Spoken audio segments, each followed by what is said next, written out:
বুঝেন না তাদের আমার সাথে যোগাযোগ করবেন। আমি কেমনে কেমন লাগে এই যে কাটটা দেখা দিমু। এই যে এখন আমি খাইমু ড্রাগন ফল, আপনারা দেখেন। এই যে এইভাবে কাটবেন, কাটটা এইভাবে আঙুলটা দিয়া এভাবে মাথাটা তুলবেন, তুললিয়া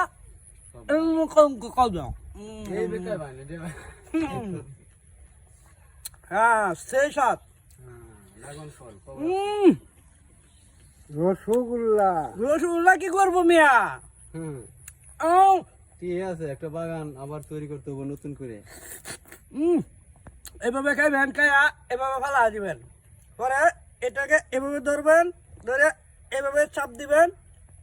এই যে দেখেন কেমন সুন্দর করে উঠে যেতেছে। এই যে এই যে এই যে এই যে এই যে ড্রাগন ফলটা এভাবে তুললে এভাবে দিবেন, নিয়ে বিড়ির মধ্যে এভাবে একটা চুমা দিবেন। তারপর এটাকে এভাবে খামুক দিবেন, আবার বিড়ির মধ্যে একটা চুমা দিবেন, দিয়া তারপর আবার এভাবে একটা কামড় দিবেন। সেই সাত পরে আবার একটা চুমা দিবেন। 3টা চুমার পরে বিড়িটা গেনে কাছে জ্বালবেন, দিয়া ড্রাগনটা খাওয়া ফেলবেন। বিড়ি ধোয়া ভিতরে যাবো গা, সব কিছু ভিতরে যাবো গা, বাস মুখটা ফ্রেশ হয়ে যাবো।